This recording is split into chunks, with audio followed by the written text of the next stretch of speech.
নমস্কার, সবাই কেমন আছেন? আমি দিয়া অন্দরমহলে আরও একটি ব্লগে আপনাদের সবাইকে জানাই স্বাগত। আগের ব্লগে জানিয়েছিলাম যে ননদের বিয়ে হয়েছে বিহারে, তার জন্য রিসেপশনের জন্য আমরা সবাই বিহার যাচ্ছি। তারই বিকেলবেলার জন্য তৈরি হয়ে নিয়েছি। কমেন্টে বলবেন প্লিজ যে কেমন লাগছে। আর যথারীতি বিয়ে বাড়িতে এসে হাজির, এই যে বাইরের গেটটা। চলুন আপনাদেরকে নিয়ে এবার আস্তে ধীরে ভেতরে যাওয়া যাক।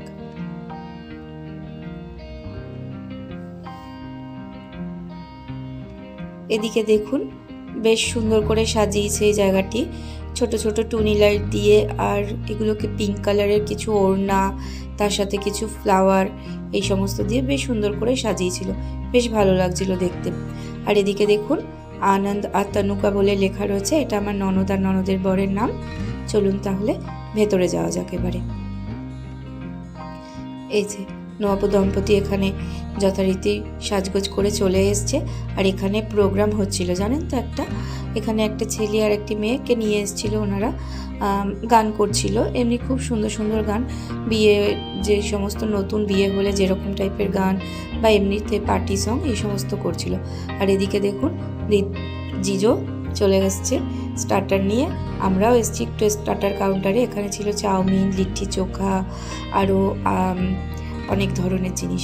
আর এদিকে মিষ্টু দেখুন ডান্স ফ্লোরে ডান্স করছে।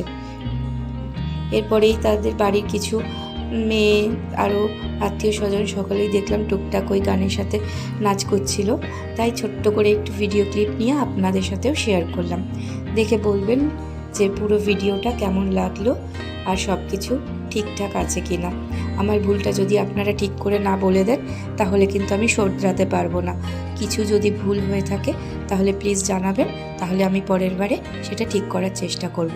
ওদিকে তো ডান্স হচ্ছে, আর এদিকে নবদম্পতির জন্য চলছে কিছু ফটোশ্যুট, যেমন আর কি হয় আজকাল বিয়েতে, ফটোশ্যুট আর ফটোশ্যুট, সব কিছুতেই ফটো আর ফটো।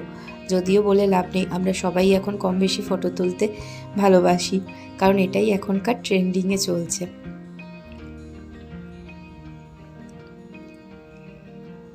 এরপরে এই যে দেখুন, এখানে সবাই আস্তে ধীরে একটু একটু করে নাচ করছে। আর জিজোকে দেখছেন, সে তো মন প্রাণ খুলে আনন্দ করছে আর তার দিদি ভাই বোনদের সাথে মজা করে নাচ করছে। প্রচণ্ড ভিড় ছিল জায়গাটাতে, তাই সামনে থেকে অনেকেই চলে যাচ্ছিল, করছিল, ঠিক করে ফটোগুলো বা ভিডিওটা করা যাচ্ছিল না। তাও তার মধ্যে থেকেই যেটুখানি যা করা গেছে করেছি। জিজো দেখুন ওদের বাড়ির লোকজনদের সাথে মিশে গিয়ে বেশ সুন্দর করে ডান্স করছে।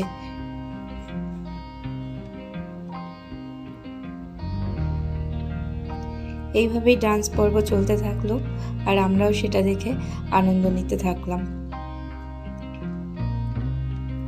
এরপরে আমার ননদ আর ননদের বরকে বসানো হয়েছে, কারণ তাদের বাড়ির কিছু লোক তাদের সামনে কিছু পারফর্ম করবে। বাড়ির ছোট বাচ্চা, তারপরে ননদের যে যা, তারপরে তার ননদের ননদরা সবাই বেশ সুন্দর সুন্দর ডান্স করেছিল। এই যে বাচ্চাটি বেশ সুন্দর ডান্স করেছিল, কিন্তু ওই গানগুলো দিতে পারলাম না, যদি ভয় করে যদি ওই কপিরাইট চলে আসে মিউজিকের জন্য, তাই জন্য করে দিতে পারলাম না। ভিডিওর সাথে যদি গানগুলো থাকতো তাহলে আপনাদের দেখতে বেশ ভালো লাগতো, কিন্তু কি করব বুঝতেই তো পারছেন, তাই আর সেইভাবে কিছু দিতে পারলাম না। এটা আমার ননদের জায়ের মেয়ে নাচ করছিল। আর এই যে তার যা, এই যে সেই দেবরানীদের একটা সং আছে না, গানটা আমি ভুলে গেছি, কিন্তু সেই গানেই ডান্স করছিল। বেশ ভালো লাগছিল শুনতে আর দেখতেও।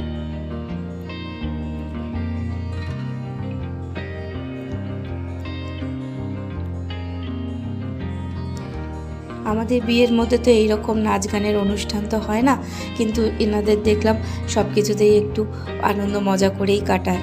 মানে সব কিছুতেই হলদি হয়, সঙ্গীত হয়, এছাড়া বাড়িতে যখন নতুন বউ আসে তখনও ওরা ডান্স করে। এই দেখুন আমার ননদের সব ননদরা, তারাও তাদের নতুন বৌদি দাদার জন্য নাচ করছে। খুব সুন্দর একটা ভাই আর বৌদিকে নিয়ে একটা গানের ওপরে নাচ করছিল, বেশ মজা লাগছিল। আমাদের তো বাঙালি বিয়েতে জানেনই এরকম ধরনের সেরকম কিছুই হয় না। চলুন এইভাবেই ডান্সগুলো দেখতে দেখতে আজকের রাতটা সেইভাবেই শেষ করলাম।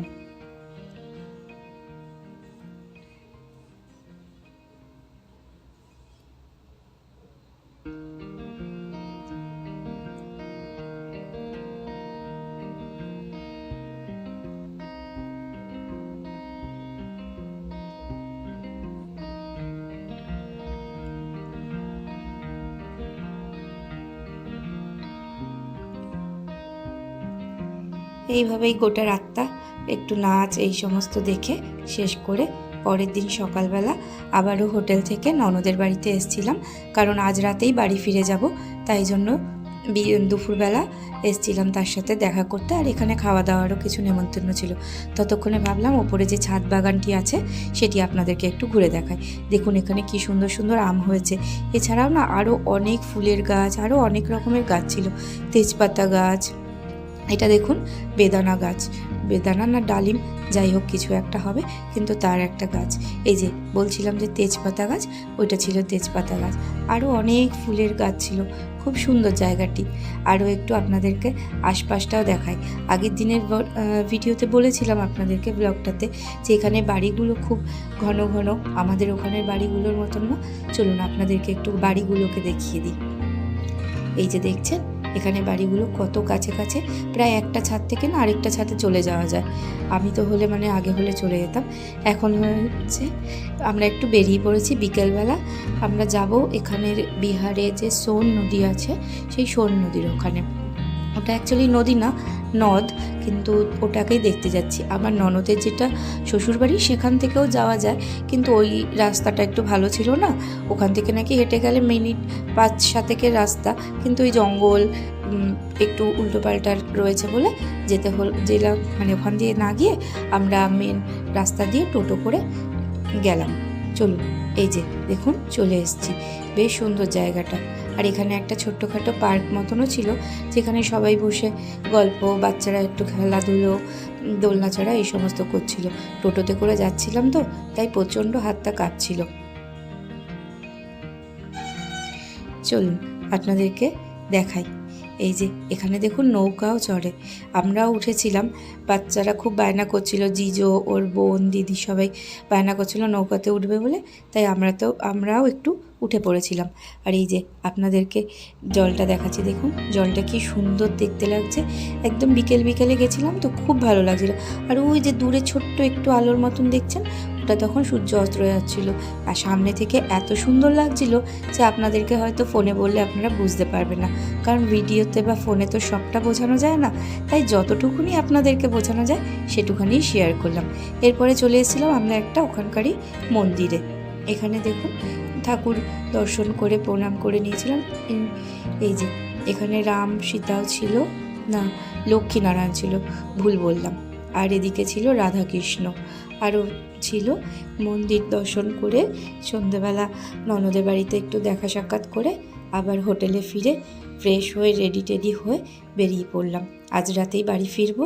চলুন, এরপরে যা কথা সব কিছু হবে নেক্সট ব্লগে। আপনাদের কেমন লাগলো অবশ্যই জানাবেন আমাকে। আর চলুন কলকাতায় গিয়ে বাদবাকি কথাটি।